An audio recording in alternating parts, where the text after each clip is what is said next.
Hi folks, and welcome to part 2 of Standing Against AI Hype.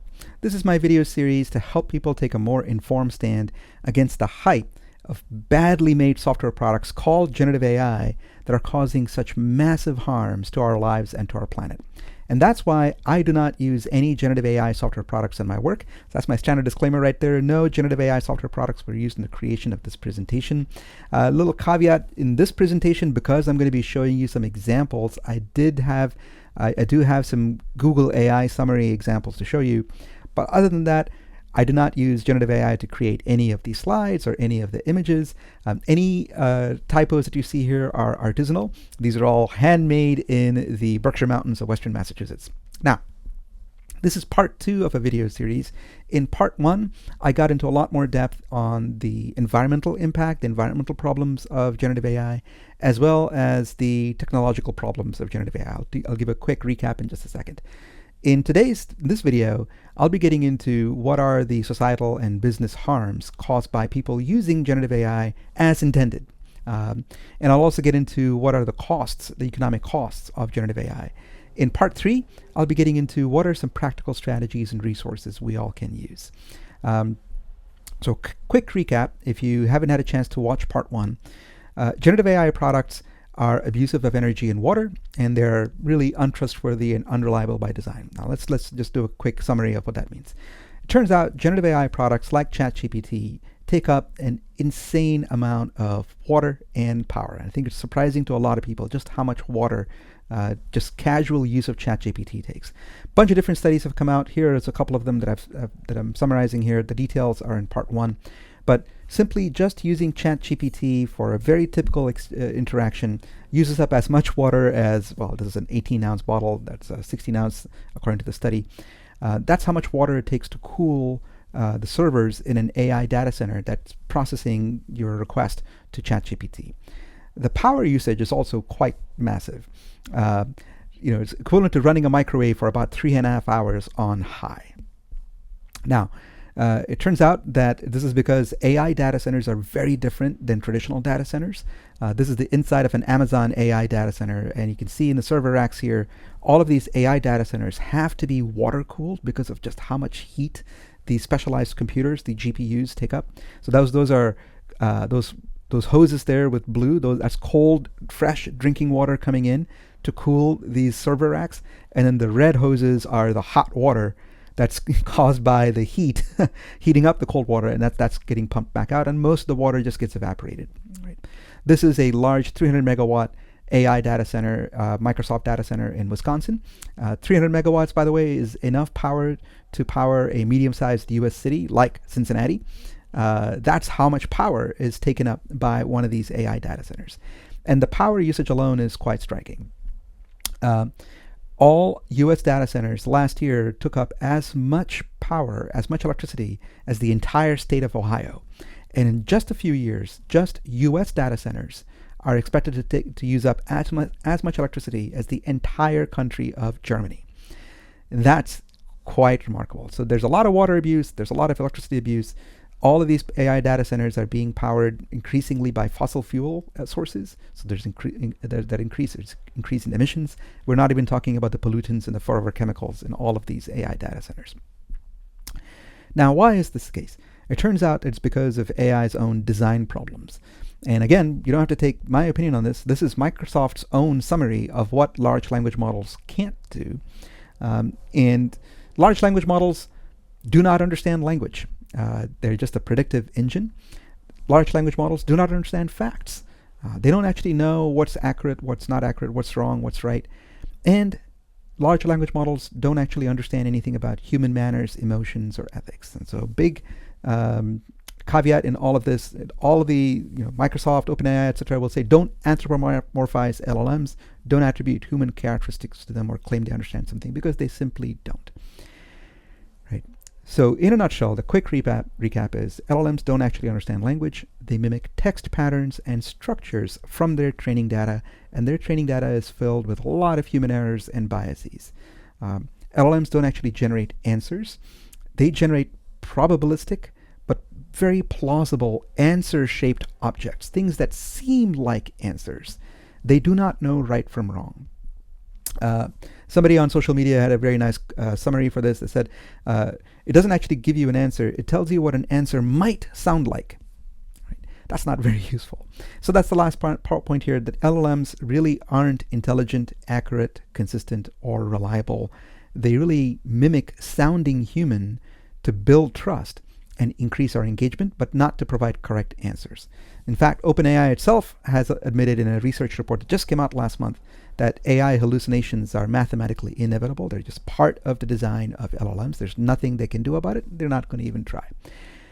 Even so, 92% of people don't check their AI answers. When we see text generated by this machine that sounds so human, we are intrinsically wired to trust these things, and we just simply take what these things say at face value and do not check their answers. Why? It's actually because these things are designed to make us trust them.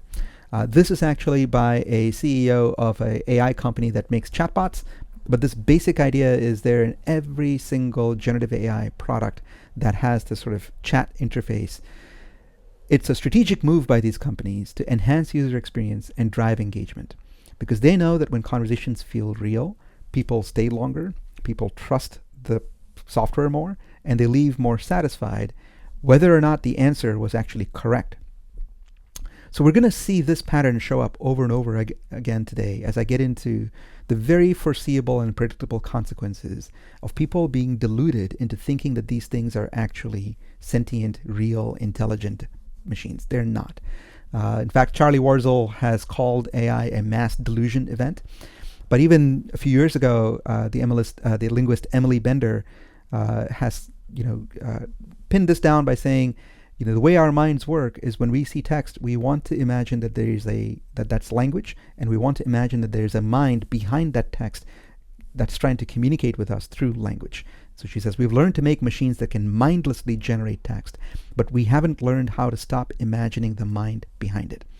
So that's something I'd like you all to keep in mind as we go through the very, very foreseeable consequences, is because so many of us are so conditioned to think that there is an actual intelligent mind behind text that's being generated by a machine, that we forget that there really isn't a mind there, this thing is really not intelligent.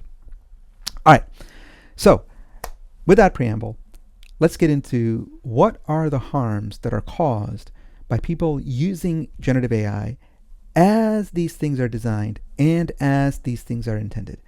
So I'm not getting into all the misuse of generative AI, all the use of generative AI to cause misinformation or malicious use. That's not what I'm getting into. I'm getting into normal, everyday people like you and me who are, who have these generative AI products being shoved into our lives, and people are just trying to use them as promised, as marketed, as intended in their daily lives, in their work, in their school life.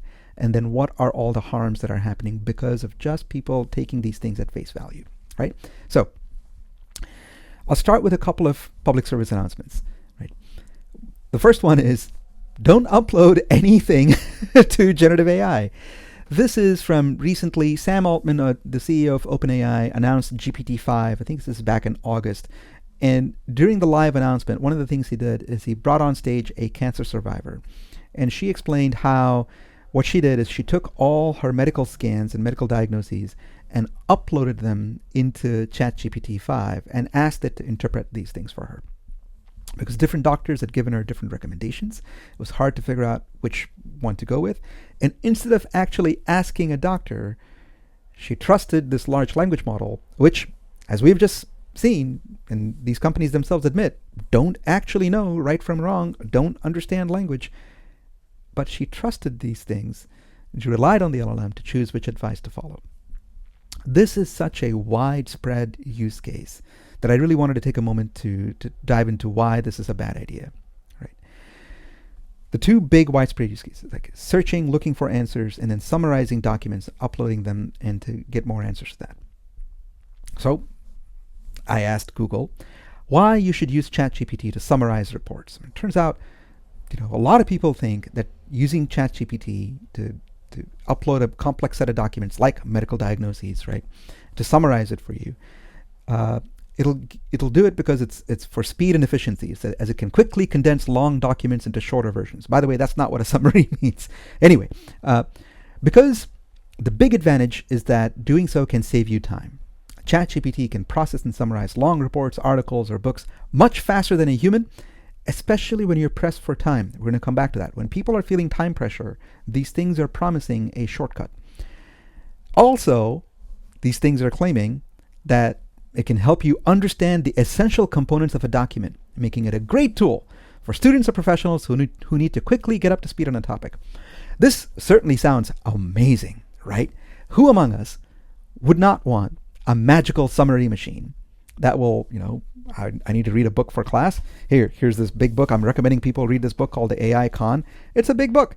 Why not just shove it into one of these magical answer machines and it'll tell you what the essential components are.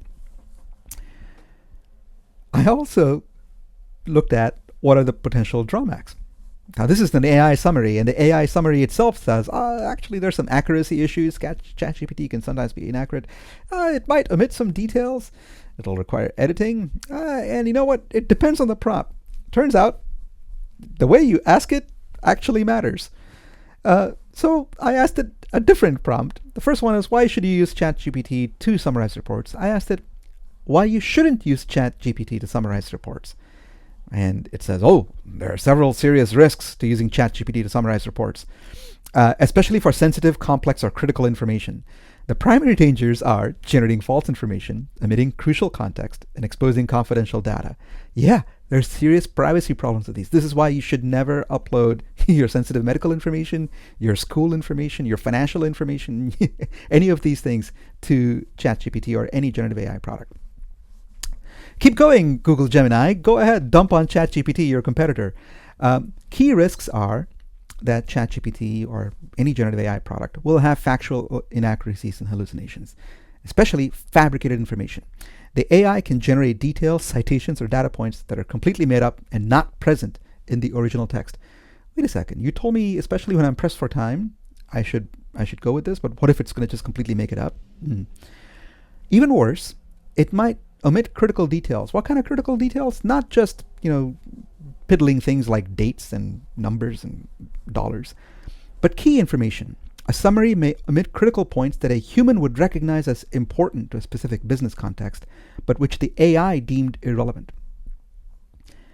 That's not aiding comprehension. It's not going to help me understand the essential components of a document, especially when it thinks the essential components are actually not what's really essential, what a human would consider to be essential. So that already should be a pretty big red flag. But wait, there's more. Privacy and security concerns. There's data leakage. Every single one of these generative AI products uses large language models, and there are well-known ways that large language models simply cannot guarantee privacy of anything you upload to them. Everything you upload, everything you ask ChatGPT is publicly visible, available somewhere. But wait, there's more. This thing keeps going. It says lack of critical analysis. Oh yeah, ChatGPT or any generative AI, when it summarizes something, it's not actually summarizing. It's trying to condense. It's doing a statistical interpretation. It's not genuinely understanding what the document is. So it has no way of assessing credibility. It does not know in a report, and when it's reading something, what's a credible source, what's not a credible source, what's a true statement, what's a false statement. It does not know. It doesn't care about any of the things. And it does not know how to connect it to any kind of broader concept, does not know anything about higher level insight or analysis.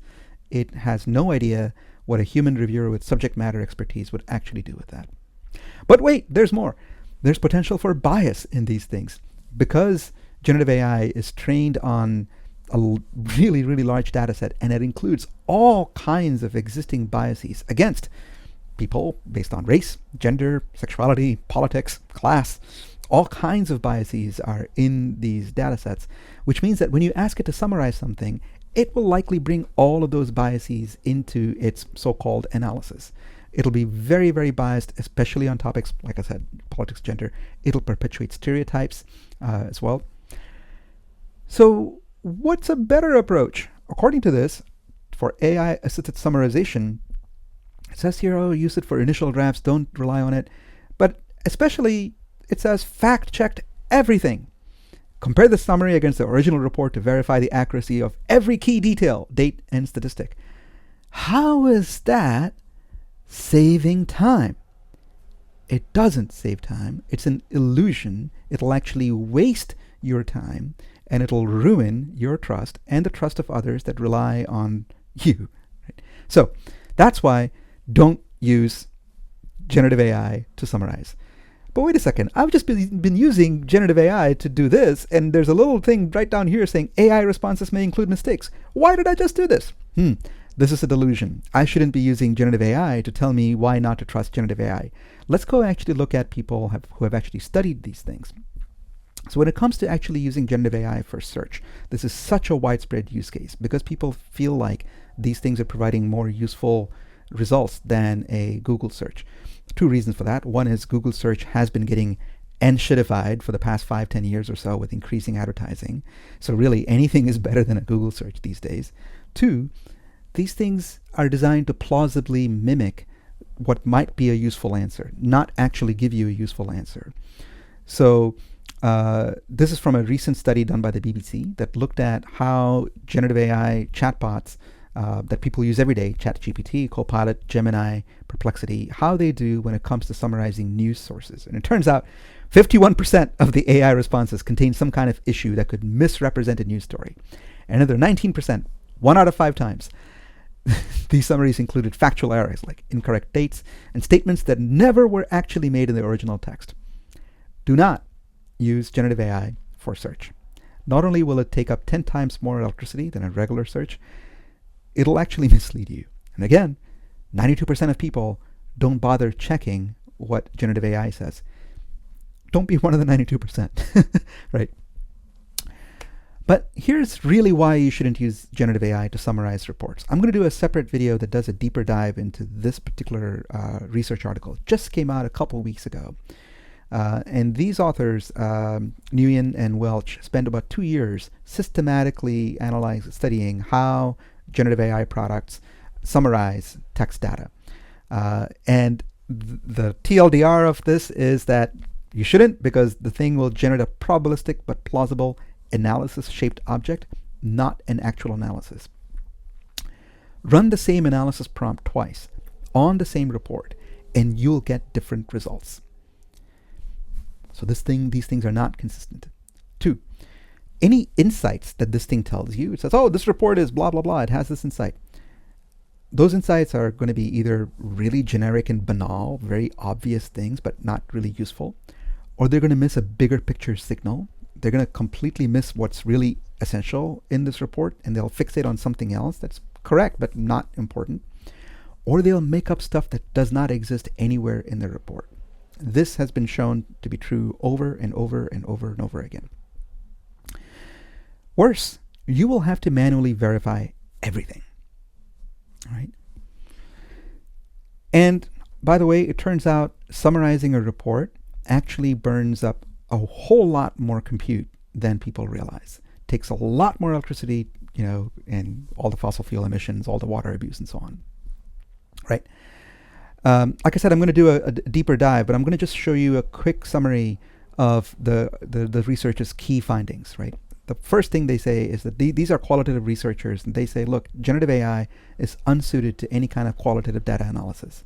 Any kind of analysis where you're uploading, say, survey data and asking it to summarize the survey data for you, or uploading a report and asking it to analyze the report, you shouldn't do it. It's not suited for that because of what they call 5 different risks. Right. The first one is that by assuming that this thing actually can do qualitative analysis, you're committing an error. It's a synthetic predictive next word text generator, not an analytical aid. Right. But because it's been trained on so much data, it actually knows what a qualitative analysis should look like, especially if you tell it that you want a report that looks like an executive summary, or you want a report that has charts. It knows how to generate those things. It will do something that looks like a qualitative analysis report, but it's not actually doing qualitative analysis. And because it does it so quickly, it can make it feel like it's saved you a lot of time, but it actually hasn't done any of the work that should be done. Right? 2, these things are unstable and unreliable. What these folks found is that even for very, very defined tasks, like code this data, this thing will go wander off and do something else entirely. It meant that the process becomes time consuming. You've got to prepare the data, you've got to engage in multiple rounds of prompting, you've got to check all the outputs, you've got to cleanse the output of these errors. And because the output cannot be error-free, you've got to actually keep returning to the data set, make more checks, recode it, reanalyze it, and so on. And pretty soon, you've just burned a lot of energy, a lot of time, and you've wasted a bunch of your own time and your coworkers' time as well. Another big problem is that people think that, oh, it must be my issue. It must be the user's problem, not the tool. If only we learned how to prompt engineer these things, if only there was a better way to prompt this. And so there's a lot of people out there giving a lot of advice on how to prompt these tools with very explicit instructions and step-by-step guides and so on. Turns out none of these are useful because the prompts actually don't tell the LLM, the LLM is not going to listen to the prompt on how to do something. All that's doing is actually priming the LLM. And we're also subconsciously priming ourselves into this delusional loop where what it's doing is really just tailoring its outputs to match your preferences. It's not actually doing anything different. It's just creating different seeming outputs to help you feel like it's done the thing that you said you asked it to do. It actually doesn't do the thing you asked it to do. It's just generating outputs to make you think it did. Just like social media algorithms curate content recommendations. Right? This is why better or more convincing prompts lead to better results. That's just magical thinking. Again, don't take my word for it. These are actual researchers who have spent a couple of years digging deep into lots of different tools. And lastly, the biggest risk for all of this is that a lot of people think that asking something like ChatGPT to analyze some data is a way to get a neutral, unbiased third-party check on their work. These things are not neutral third-party things. These things are actually biased themselves. And go back to point one, they're not actually checking anything. If you want to be assured that you've done the work, this thing will very confidently assure you that you've done the work. It's not going to actually go do the work and then run a check against your work because it doesn't know how to do the work. It just knows how to satisfy what you're looking for. Right? Because it wants you to trust it, right? And wants you to leave more satisfied. Right? So that's the PSA. I'm going to dive into that more, but now let's get into actually that. Because these two use cases are so widespread, we're going to see that same delusional thinking show up across a whole spectrum. So what I've done here is I've broken down how people actually use AI along a spectrum ranging from casual chat through, for schoolwork, and then for work. And as we go through this, what I'm going to do is lay out what are some really typical use cases? What are things people think that these things are actually useful for? And they use them for these use cases. Very reasonable use cases that people are using them for. And then for each of these, I'm going to break down what are the actual harms that come from people trying to use these things in these contexts for specific uses. So if people are really thinking that these are tools, right, let's get into what kind of tool might this be. Right, imagine that taking this metaphor of a tool further, imagine that we were to take all the tools that are available in, say, Home Depot, and we were able to create some kind of magic auto tool that takes all of those tools and then automatically figures out what kind of tool to use for a particular application in your context. Very much like people say large language models are trained on all human knowledge, right? And then it'll just magically, automatically figure out how to answer what you say. Let's carry that metaphor. If we take all the tools in Home Depot, right, and we come up with this magic tool, let's say that magic tool looks like a leaf blower.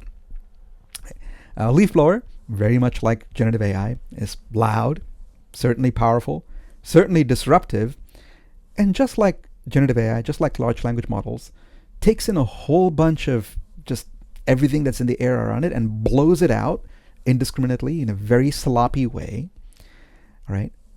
But it's a multi-tool. What if this thing had the ability to automatically pick what tool it needed to be for your application? So let's say that your application needed a screwdriver. Great, there's a screwdriver on this tool. But wait a second, what kind of screwdriver? Don't worry, It's got all the different screwdrivers you can imagine. Don't look too closely because some of those screwdriver bits might have the wrong number of threads, just like AI generated images often get fingers wrong. Why would you trust that this thing can get the number of bits right if it can't get hands right? But don't worry. Let's assume that it's going to have like all the screwdrivers you need. Not just screwdrivers. How about hammers? Those are just single point tools. What if you need to use this thing for industrial applications? Sure, this thing will have a excavator attachment to it. What if you needed this to be like super powerful? Absolutely, we got you. We'll have a flamethrower on this thing. Wait a second, but what if you want it to be like super precise? Oh yeah, of course. Here's a bunch of scalpels. Right now, I didn't remove the background image from this, because scalpels have to be on a clinically sterile surface. That's why it's there. And of course, no multi-tool can be complete without a corkscrew. You might need to open up a bottle of wine with all the free time you're saving from this thing doing it for you. You might want to sip some wine. So there's a corkscrew on there. Gee, that seems like it's going to be a pretty powerful tool. How much power is it going to need? Yeah, imagine I roll up to your house with this massive leaf blower, but also with a big old, portable coal plant with me, and I'm going to just chop down all the trees in your yard so I can feed it into the coal plant. And oh, by the way, let me just, suck up all the water from your drinking water supply. Right? That's for the low, cheap cost of all the fossil fuel and all the water. Sure seems intimidating. Don't worry, I got you. Let's put some googly eyes on this, make it feel human. But, don't you have to learn all kinds of different settings to do this? Nah, this thing will probabilistically figure out the right kind of tool, the most likely tool for your job. So there's going to be a roulette wheel in this system here somewhere. That's what kind of tool, when people say, AI is just a tool, imagine this kind of tool. Now imagine what happens to our well-being, to our learning, and to our productivity when this tool shows up all over our lives. So much so that you can't even go to a hardware store and ask for a screwdriver anymore. If you go to try to buy a screwdriver, you will get sold a massive leaf blower instead. If you go and all you really wanted was a wine opener, you'll get sold a massive leaf blower with a power plant and so on. That's what's really happening. But let's map this out. Right? Imagine that this general purpose tool is being used for casual use. What do people actually use generative AI for in their everyday lives? So it turns out Harvard Business Review did a study in 2024 on how people actually use generative AI, and they broke it down by use case. And in 2024, it turns out the number one use case that people said they were using generative AI for was generating ideas. Makes sense? Generating. Number 2 was therapy. Number 3 was specific search. Like I mentioned, a lot of people feel that generative AI is better than Google search, right? And so on. They did the study again this year, 2025, and they found something really surprising. Right? In 2025, the number 2 use case from last year became the number 1 use case. The number 1 use that so many people report using generative AI for is therapy or companionship. 2 other things showed up in the top 3, all in that realm of personal and professional support. Right? Finding meaning in their life, finding purpose, and organizing my life, using these things as organizers. Here's my kid's school calendar. I'm going to upload this school calendar into generative AI and ask it to give me a calendar output that I'm going to put in. Again, just like I said earlier, summarize this thing for me. So many people have found that it'll make up calendar events that don't exist. It'll put wrong dates in your calendar. It'll put the wrong information entirely, wrong locations, and so on. But that's what people are using this for. Also, things like enhanced learning. And something new that's come up over here, generating code and improving code. I'll get into the use of generative AI for coding in just a second. As a former software engineer and as somebody who's built scientific tools for a living, I have some thoughts. All right. Now, but let's just take it at face value. Let's say these are the things that people are using generative AI for. Health advice, life guidance, and companionship. And they're using this leaf blower roulette wheel tool for these kinds of things. Let's see what are all the predictable harms. By the way, as I'm going to get into this, I'll give you a heads up. These are going to be some pretty serious harms we're going to discuss. Some of them are going to include really traumatic self-harm. So just so you're aware, the content coming up is going to be a little disturbing, right? So it turns out generative AI products harm our well-being because of the way that they're designed to be human and to mimic our own language right back to us. So this is an article in Psychology Today by Timothy Cook. I'll post a link to it in the description here. And it gets into just how AI changes student thinking. Now, this is an article specifically about learning. I'll come back to this when we talk about use of generative AI in schools. But Timothy Cook starts with a story of a hypothetical student named Maya, right? She's 17 years old. She's working on her homework, and her homework involves having to research something about climate science. So as she is researching about climate science and climate change, she's using a generative AI assistant, maybe it's ChatGPT, and she's getting really anxious about everything she's learning about the destruction of the environment. And then what happens is, with each exchange that she has with this, the large language model mirrors back her thinking patterns, right? And it actually reinforces her anxieties. And so this is actually now beginning to amplify her despair, as Timothy says, while offering just synthetic comfort. Pretty soon, it builds up a profile for her, and it begins to suggest to her that she might want to consider some anxiety reduction techniques. All of a sudden, Maya, who's been using this for schoolwork, suddenly begins to think, oh wait, maybe I do have some anxiety, because this thing now seems to know me a lot, and it's saying that I might have anxiety. Maybe I have anxiety. So she begins researching anxiety disorders and begins doing self-tests run by this ChatGPT, and begins to feel that she's actually somebody that suffers from anxiety. Right? That's a hypothetical problem, but it turns out that actually shows up so often that it's got a new name. It's called AI psychosis. Right? So there's an article that gets into this, and it turns out it's because of AI sycophancy, partly.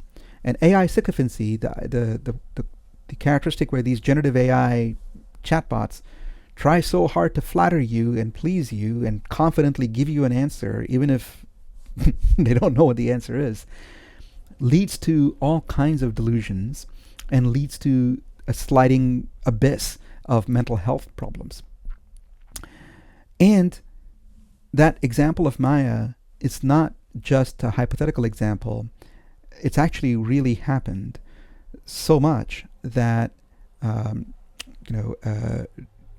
OpenAI and other generative AI companies are being sued by parents of children who ended up taking their own lives because of a mental health spiral they got into from using generative AI products for schoolwork, right?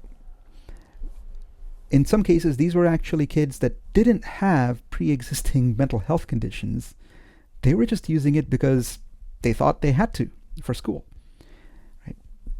And so these are two parents of two different children who are testifying at a Senate hearing, the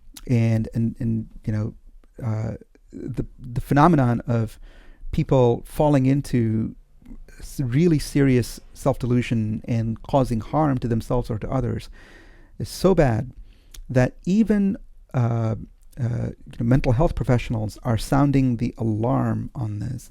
This is a recent research article, just got published in September this year, about the prevalence of this phenomenon. And one of the things that this report summarizes is that what these things are causing are psychological dependency, attachment formation, crisis incidents, harmful outcomes, heightened vulnerability among specific populations. And what they found is that young people, elderly people, and individuals with mental illness, all of these three populations who are already vulnerable are now even more vulnerable because of the prevalence of these generative AI products. Why? It turns out users often anthropomorphize these systems, even though Microsoft just said, don't do it. But these generative AI companies have designed these things so it's so easy for us to imagine them as intelligent, sentient beings like humans. So we form parasocial attachments to them. It leads to delusional thinking, leads to emotional dysregulation, leads to social withdrawal, leads to cognitive impairment and addictive behaviors. The longer that people use generative AI products, the more addicted they get to them. Just like we have seen this playbook before, just like people have gotten addicted to, we've gotten addicted to our phones, we've gotten addicted to social media, and so on. And this is why mental health professionals are cautioning us that we're at risk of a serious mental health crisis driven by this widespread emotionally charged human AI relationships. We're going to see some of these examples of emotionally charged relationships showing up in the workplace a little later in this video. Right. Even OpenAI, who's being sued, Sam Altman, in September this year, just a month and a half ago, began saying that ChatGPT might start alerting authorities, because Sam Altman estimated that based on over 700 million weekly active users of ChatGPT, he estimates that over 1,500 people a week may be talking to chatbots before taking their own lives. 1,500 people a week, according to Sam Altman, and that's worrying Sam Altman. So he said that he's going to try and put some safeguards and so on. Well, it turns out just a month later, just last week, Sam Altman released a statement saying, look, we made ChatGPT pretty restrictive to make sure we're being careful of mental health issues. We realized this made it less useful and enjoyable to many users who had no mental health problems. Remember, a lot of the problems that people are experiencing are not because they had mental health problems to begin with. It's because they got sucked into a spiral with this thing. And he says, now that we've been able to mitigate the serious mental health issues and have new tools, we're going to be able to safely relax restrictions. Wait, what mitigations? In just a month, what did they do? We'll get into that in just a second. Turns out they didn't do anything. Instead, what they're going to do is they're going to put out a new version of ChatGPT that's going to behave more like what people liked about the previous version. It's going to respond in a very human-like way, or act like a friend. Wait a second. Why are you really doing this? Because in December, ChatGPT, OpenAI, is going to roll out erotica. We're going to treat adult users like adults, and we're going to roll out erotica for people that we think are adults. Or as Timnit Gebru puts it, and she was a leading AI safety researcher at Google, and she challenged Google on its AI safety issues, and Google fired her for that. And so Timnit Gebru says, look, translation of this is, after we built an addictive tool based on stolen data, exploited labor, and plundering the environment, which pushes kids to commit suicide, we were like, hey, why not cash in on erotica? After all, this is apparently what building so-called AGI must mean, right? This is how you benefit all of humanity, right? So there's something really cynical behind all this. But let's go back to what Sam Altman claimed, that they were able to mitigate these. What mitigations did they put in? It turns out all they did is put together an advisory board. And even that advisory board doesn't have anybody on there that has any expertise on how people end up in self-harm situations. And it turns out that ChatGPT, the latest release of ChatGPT, actually is worse at responding to self-harm incidents than the previous version of ChatGPT. Right? Researchers they have a data set of about 120 prompts, publicly known prompts, by the way. And it turns out that the newest version gives harmful responses 63 times, over 50% of the time. When it sees a harmful prompt, it doesn't flag it. It actually encourages that harmful prompt 63 times, over 50%. Why?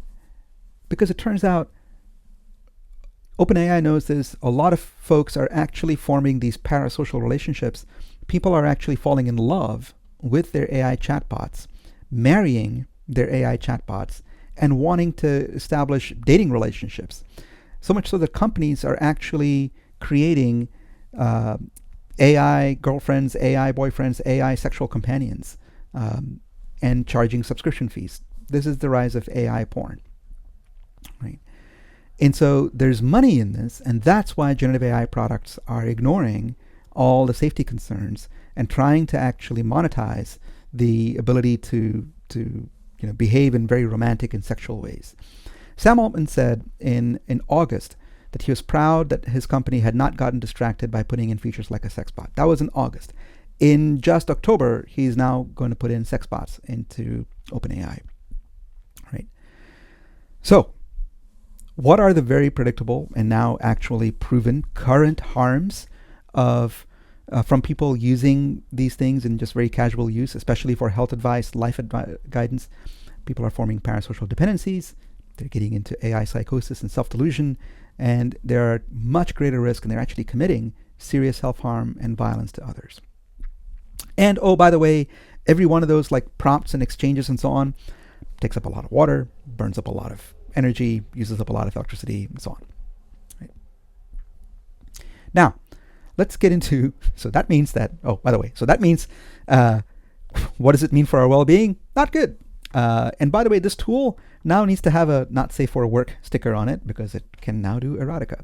So let's take this tool that's now not safe for work and bring it into our learning environments and see what can happen, what can go wrong if we put this thing into all of our schools and have all of our children and all of our college students and everybody use this for learning. Let's see what might go wrong.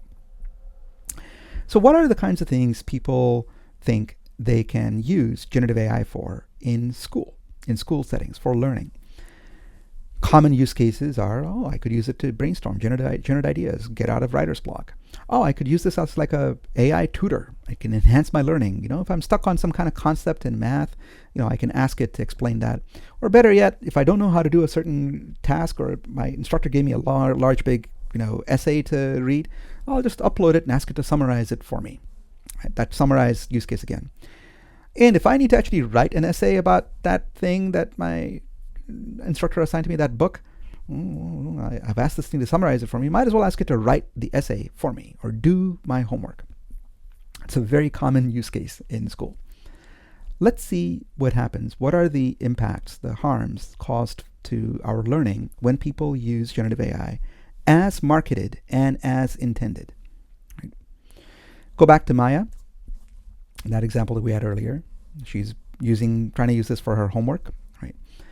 And as she's doing this, though, what ends up happening is she begins to see how generative AI is doing summaries, and it's repeating back, you know, bits and pieces of generic information, and she begins to put those, and it's replicating really safe, average, outputs. The average essay, a predictable 5-paragraph essay, is what ChatGPT is going to produce.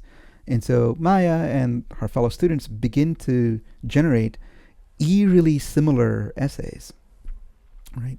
And these essays actually miss larger points and more complex points, and they end up just kind of gravitating toward just very obvious, banal statements, right? So it turns out it's because what happens is humans become more like AI, just like social media has rewired a lot of our behaviors, right? And because AI is trained to just reply immediately and confidently, people begin to feel like, oh, we value speed. Again, saving time is such a convincing and compelling value for a lot of people that we don't want to do the hard work of actually thinking for ourselves, right? And so what people don't realize, what students don't realize, what teachers don't realize, is that students end up actually adopting the very same statistical pattern matching algorithm rather than critical thinking and novel, unique ways of writing and expressing oneself, right? So much so that earlier this year, researchers at MIT actually did a study by doing brain scans of people that they asked to write essays. And this is a summary from a Guardian article about this. This person, Sophie McBain, interviewed Natalia Kosmina, who is the lead researcher. Right? And what they did is they set up these brain scans and they set up different groups. So one group they asked to write an essay using ChatGPT alone. Another group they asked to write an essay just by themselves. And another group they had by starting an essay out with ChatGPT and then modifying it themselves. And what they found is that the groups that use ChatGPT, both the ones that started out just using it by itself, the groups that use ChatGPT, they showed significantly less activity in the parts of their brain that map to cognitive processing, attention, and creativity. Worse, these are all, by the way, students who are enrolled at MIT or nearby universities in Boston, These are all smart people. And after they'd handed in their work, the study scholars asked the participants if they could recall anything from the essay that they had just submitted. And it turns out barely anybody in the ChatGPT group could give a quote. They couldn't remember any significant element of what they had just written because they didn't actually write it. Right? And so this is something that there have been a lot of studies that have just come out just this past year that has looked into what happens when students end up doing cognitive offloading. And cognitive offloading isn't by itself a bad thing. We cognitively offload so much of our thinking to our devices all the time anyway. Driving, we no longer use paper maps, and a lot of people have lost the skill of actually reading a map because we rely so much on GPS. It's something similar to that, but what's happening here is what we're actually cognitively offloading is a lot more complicated than the skill of reading a map. The skill of reading a map is a really important skill, but what we're actually cognitively offloading are actually critical thinking skills. Right? So the harms that's caused by the use of generative AI in school settings is that we're causing a lot of people to lose critical thinking skills. We're causing a lot of dependency and over-reliance on these things, which, by the way, going back to the first point, these things actually don't produce correct answers. They produce just plausible answers. They do not know right from wrong. So we have students who are dependent and over-reliant on things that don't actually produce the right answer. People often say, like, this is what people said about calculators. So my rebuttal to that is, cognitive reliance, cognitive offloading to calculators, sure, I get that. But what if the calculator actually only gives you a probabilistic answer? If you ask it what's 2 plus 2, it says, well, maybe it's 3.5, maybe it's 4.5. It's somewhere between 3.5 and 4.5. That's a probabilistic answer. That's not the right thing to do, right? So these people are over-relying on something that is not actually giving them the right answer. It doesn't care whether it has the right answer or not. And so that's why we're also seeing cognitive decline among people who are relying on generative AI.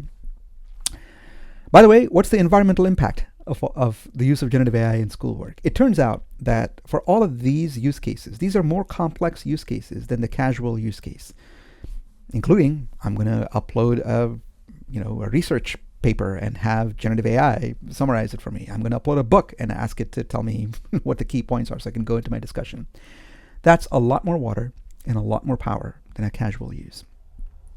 All right, now let's get into, okay, the harms to our learning are bad. Let's get into what happens to our productivity when we bring this probabilistic leaf blower into our workplace setting. This loud, noisy, disruptive, sloppy thing, and it's not safe for work. Let's bring it into our workplace settings. What happens? So what are the kinds of things people use generative AI for in work settings? Again, people often say they use it for summarizing and analyzing data, generating emails, reports, and automated coding. All right. Remember, don't use generative AI to summarize reports, but people are still doing that in workplace settings with very predictable consequences, right? So it turns out, just like we saw in school settings, the sense of cognitive decline and de-skilling, that's showing up in workplace settings as well. Microsoft did a study that showed that on knowledge workers, there were reductions in cognitive efforts and confidence. Right, the more that people used generative AI, the more confident they were in generative AI. It was correlated with actually less critical thinking. Right. The Verge and there's summarized a medical study that showed that doctors who were used to diagnosing and looking at radiological scans, after they relied on a generative AI based tool that would scan the radiology scans for them and then give them a diagnosis, and they would just, again, 92% of people don't check. So these doctors, most of them would kind of just go with it. After they relied on it for a while, when the generative AI tool was taken away and they were asked to go back to diagnosing these radiological scans, these are doctors who already had a lot of expertise and skill, but once they had stopped using that skill for just a little while, they got worse. Right? It's just like a cognitive muscle that when we don't use it for a while, it atrophies. Right? So, worse, I mean, that's pretty bad. Right? But it turns out that these folks, it'd be one thing if the tool was actually helping them do their job, right? So I give you a tool and it helps you do your job, and I take away the tool. You're like, ah, man, now I got to do the job the manual way. I was doing it, the tool was helping me. But what if the tool actually doesn't help you do your job? What if the tool helps you produce what's called work slop, right? So this is an article in CNBC that summarized a research from Stanford that showed that 40% of people have received something called work slop, which is when one of their colleagues uses generative AI to create a work-shaped object that has so many errors that you now have to fix the problems that somebody else created by using generative AI, right? So what happens is, this is a study that Stanford did and was reported in Harvard Business Review, is in companies, in professional settings, in organizations, people are finding out that increasingly their colleagues are producing what really looks like polished output. Well-formatted slides, long, really well, nicely structured reports, really cool bullet points, very articulate summaries of academic papers, usable code. Like, wow, this is really cool. But it turns out these things were actually incomplete, unhelpful, had errors, didn't quite say anything, and it required the receiver to fix it, right? And if you've experienced this, you've been work slopped. The study actually has some really interesting quotes. Here's somebody who's a finance person who received work that was AI generated and said, look, it created a situation where I had to decide whether I should rewrite it myself, whether I should make my colleague rewrite it, or just call it good enough. Here's a manager who received an email that was generated by AI by a supervisor, and they had to figure out, like, wait, what is this thing actually saying? It says it probably took an hour or two just to gather everybody together, figure out what this thing was, and repeat the information in a clear and concise way to clear up confusions that people were having. Here's a director in retail who said, I had to waste more time following up on information, checking it with my own research. I had to waste even more time setting up meetings to address the issue, and then I had to waste my time having to redo the work myself. Remember, we had just seen this predicted earlier in this video. When generative AI produces something, it's not actually producing work, it's producing a work-shaped object. It's producing a report-shaped object. It's producing a slide-shaped object. You then have to do manual work or do it all over again yourself, right? How much time is wasted with this? On average, in this study, almost 2 hours for each instance of work slop. People were wasting 2 hours of time trying to deal with that. Right. And what did this make people feel about each other? Not surprisingly, if you feel like a colleague sent you something and now you had to waste 2 hours of your time fixing what they did, you don't think very highly of that person. And so it turns out, people increasingly think that their colleagues who use generative AI are not as creative, not trustworthy, not intelligent, and so on. So it's causing significant morale issues and team issues in workplaces, right? What about for coding, though, right? This is Andrej Karpathy. He is a co-founder of OpenAI. He now has his own company. And he's the person who coined the term vibe coding, which is this idea that a software programmer could simply just use a generative AI tool, or somebody who doesn't know software at all, actually, somebody who's not a programmer, could just use generative AI and create just usable code right out of the bat without knowing anything about coding, and could, just on vibes, create a working software application. Turns out this doesn't work, and Andrej Karpathy very recently released a product that he wrote, and he said it's actually basically entirely handwritten with tab autocomplete, which is a kind of AI, but I'll get into the nuance at another time. He tried to use actual auto-coding generative AI, coding agents like Claude and Codex, and he found that they just did not work well enough, and they were net unhelpful. And it turns out, this is not surprising, 95% of developers have said that they spend extra time fixing AI-generated code. It takes more time to fix errors than is saved initially, makes developers slower, and companies have started hiring human specialists to fix coding messes made by AI tools. Now, by the way, I have a background as a software engineer. One of the degrees that's up there is my degree in electrical engineering, and I worked as a software engineer for 12 years, and my specialty was actually automatic code generation. So that's not what these things are doing. Automatic code generation and software engineering isn't just vibe coding, isn't just creating bits and pieces of plausible code. Software engineering is a lot more complex, and these generative AI products don't understand software engineering, just like they don't understand anything else about how to actually do human work. New field has come up called prompt engineering. Is it again a problem with the user? Can you fix this if you just knew how to convince the LLM to do the job right? So this is by a prompt engineer called Maria Sokareva, and she actually says, look, she's actually a pro AI person. She still believes LLMs can be extremely useful.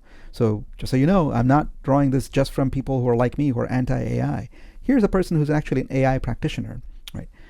But she says, look, there's no productivity gain if someone wastes hours searching for the perfect prompt for something that the model really just essentially at its fundamental core cannot do. There's nothing meaningful about tips like calling an LLM an expert, telling it to think step by step, wrapping your prompt in elaborate templates. This is just a casino. Roulette wheel again. You're hoping for a good outcome, but you're essentially gambling. She's not saying that there's no impact if you do the prompt right. Yeah, of course you're going to get better looking, better sounding results. Not actually better results, just better sounding results. But she says that's exactly the problem. The impact is inconsistent and difficult to control.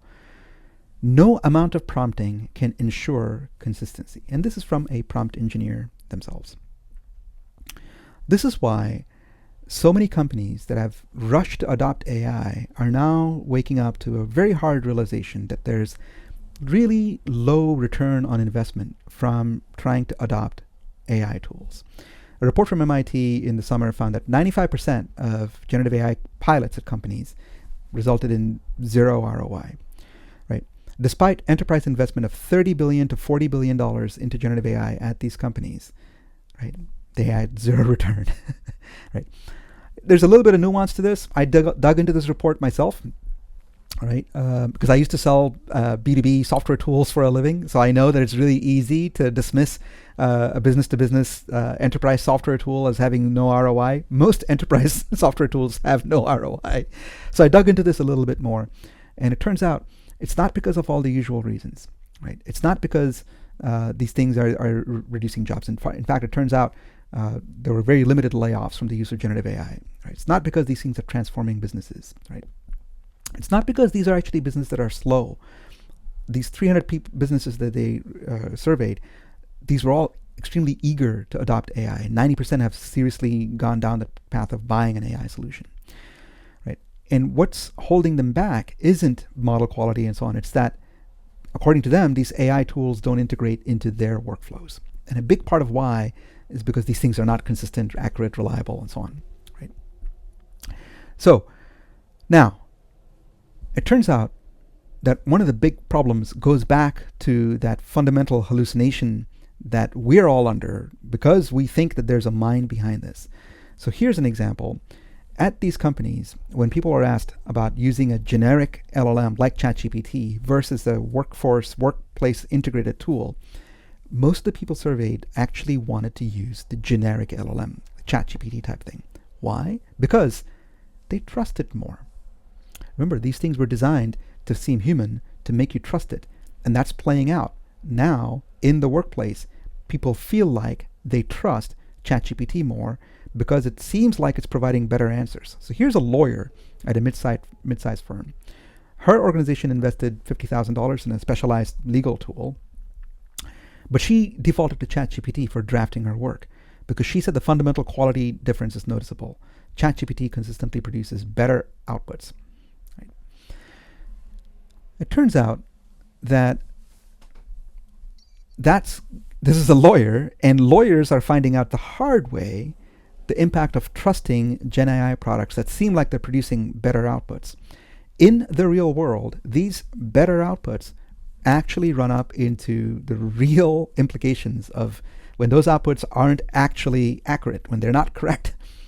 Right? California is just issued a historic fine to a lawyer over the use of ChatGPT, and the Journal of Empirical Legal Studies did a full analysis of how reliable AI research tools are, including just regular old ChatGPT. And what they find is that these systems, even the things that are built for legal applications, struggle with elementary legal comprehension. And all of the vulnerabilities of generative AI remain really a big problem for a profession like the legal profession that requires precision, clarity, and fidelity. So even though that corporate lawyer in that company said that she preferred ChatGPT, she's in a field that requires precision, clarity, and fidelity, and at some point, that's going to hurt her in the real world, in a case. And there's over 439 cases right now where lawyers have been sanctioned because of their use of generative AI. Deloitte just got in big trouble in Australia because they used generative AI to create a report. And there were so many problems in the report that they have had to refund a big part of $300,000 back to the Australian government because their report had so many issues in it. Right. So, what are the very predictable harms of using AI at work? You get de-skilling. You get this thing known as automation bias. 92% of people just assume the thing is right, and so they don't bother checking. So they are kind of blindly going with it. Get all of this AI work slop, and you get real costs of AI errors. And the environmental impact is even much worse than in school settings, because oftentimes these generative AI systems are used in a workplace setting where people are expected to use them as part of their regular work, 8 hours a day. They're using these things, and it's causing a lot more water and a lot more electricity usage. All right, so these are the current societal harms from using this leaf blower, not safe for work, probabilistic, multi-tool, machine. Harms our well-being, harms our learning, harms our productivity. I'm going to stop this video here. In a separate video, I'm going to get into the actual business costs, because it turns out the unit economics just doesn't make any sense. But that's for another video. And then in part 3, I'll be getting into what can we do about all this. So thanks everybody, and see you in a different video.